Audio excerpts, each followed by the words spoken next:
un exercice sur la modélisation des actions mécaniques sous forme de torseur. Un exercice où on va utiliser cette fois-ci le modèle local pour déterminer le torseur de l'action mécanique d'une pièce sur une autre. Alors on va se placer dans le cas d'un palier lisse qui est utilisé pour le guidage en rotation. On va nous donner le modèle local de cette action mécanique répartie. On nous dit que les surfaces de contact sont limitées à la moitié du cylindre, de longueur L et de rayon R. Donc ça veut dire qu'ici, l'angle θ qui nous donne la répartition des efforts va varier de pi sur 2 à moins pi sur 2. On a ici le rayon R, donc de l'arbre ici, qui exerce son effort sur le palier, et la longueur L de ce palier. Entre les surfaces, on nous dit que la pression P est supposée uniforme sur chaque élément ds situé autour du point M. Alors allons-y pour regarder un petit peu ça de plus près. On va donc placer ici une direction R qui fait un angle θ avec X.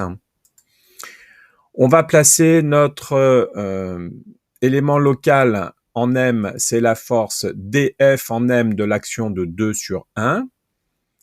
Et si on sort le cours, dF en M de 2 sur 1, c'est P ds fois N. N étant un vecteur perpendiculaire à ds. Alors on va se placer en coordonnées cylindriques. On imagine une petite variation de l'angle θ autour du point M. Ça nous fait une variation dθ. Ça nous fait une variation de longueur autour du point M qui vaut r dθ. Et donc, comme la direction du vecteur df est la même sur toute la longueur du palier grand L, on a un élément ds qui vaut r dθ fois L.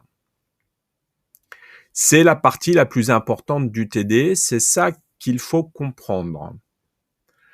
Ensuite, il faut prendre le vecteur n qui est perpendiculaire à ds pour avoir la direction de l'action df. Et bien, on voit qu'en fait, n, c'est le vecteur petit r. Donc, on remplace ça dans notre définition de l'action locale df en m de 2 sur 1. Et on voit que c'est p ds fois le vecteur r. R, on peut le projeter dans la base xy, et on a R qui vaut x cos θ plus y sinus θ. Ce qui nous fait une action locale, qu'on peut écrire finalement, df en m de 2 sur 1, c'est P fois R fois L dθ fois le vecteur R. Éventuellement, on peut mettre ici la valeur du vecteur R dans le repère xy, mais on garde toujours ça au moment des calculs quand on en a besoin, a priori. Alors, une fois qu'on a le modèle local de l'action, eh bien, on va écrire que la résultante, c'est l'intégrale donc de l'action locale, de df, et on l'avait dit, l'action est répartie de moins pi sur 2 à pi sur 2, donc c'est une intégrale qui part de moins pi sur 2 à pi sur 2, de p fois r fois l fois dθ, et on a remplacé ici le vecteur r par sa décomposition dans la base xy. On se lance dans le calcul, donc on va sortir les parties constantes, p, r, l.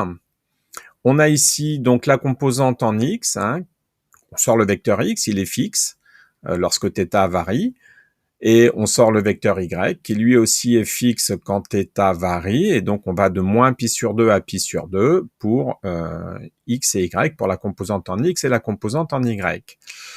On continue donc la primitive de cosinus, c'est sinus θ, la primitive de sinus θ, c'est moins cos θ. On fait tout ça entre moins pi sur 2 et pi sur 2. Donc ici, si on fait ça, ça fait 2. Et cosinus θ, entre moins pi sur 2 et pi sur 2, ça fait 0 moins 0. Voilà. Donc pas de difficulté majeure. Donc on trouve la résultante qui vaut 2 fois P fois R fois L suivant X, il n'y a pas de coordonnées suivant Y. On le voit assez facilement et on aurait pu le faire différemment en prenant deux actions mécaniques locales, une en θ et l'autre en moins θ. On aurait vu que la décomposition suivant X et Y, eh bien, elle aurait été identique, mais là, on avait un moins Y sinus θ, et quand on additionnait ces deux composantes, eh bien, la composante en sinus θ s'annulait, et on n'avait plus qu'une intégrale à ce moment-là à faire de 0 à pi sur 2, si on rajoutait en même temps les composantes avec opposées en moins θ. C'est une autre façon de faire qui est un petit peu plus élégante, mais un petit peu plus subtile aussi. Donc voilà notre résultante, le premier élément du torseur. Il reste à déterminer le moment en eau. Donc on va partir du moment élémentaire, donc le moment en eau de 2 sur 1. Eh ben c'est OM, vectoriel df en m de 2 sur 1. Ça, c'est la définition du moment qu'on utilise. Et puis, ben, on reporte un petit peu. On voit que OM, eh ben, c'est R fois le vecteur R, hein, vectoriel P.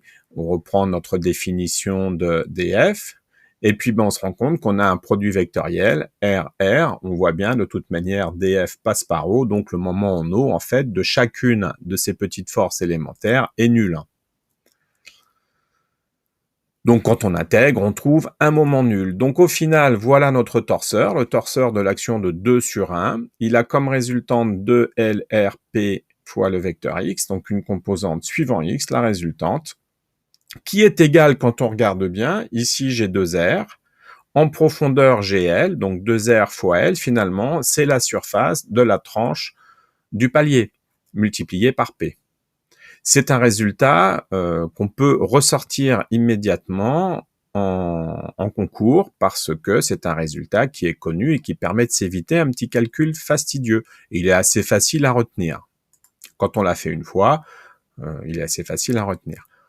Voilà, c'était pas un exercice qui posait trop de problèmes, mais c'est notre premier exercice où on regarde donc le torseur d'une action répartie en passant par son modèle local.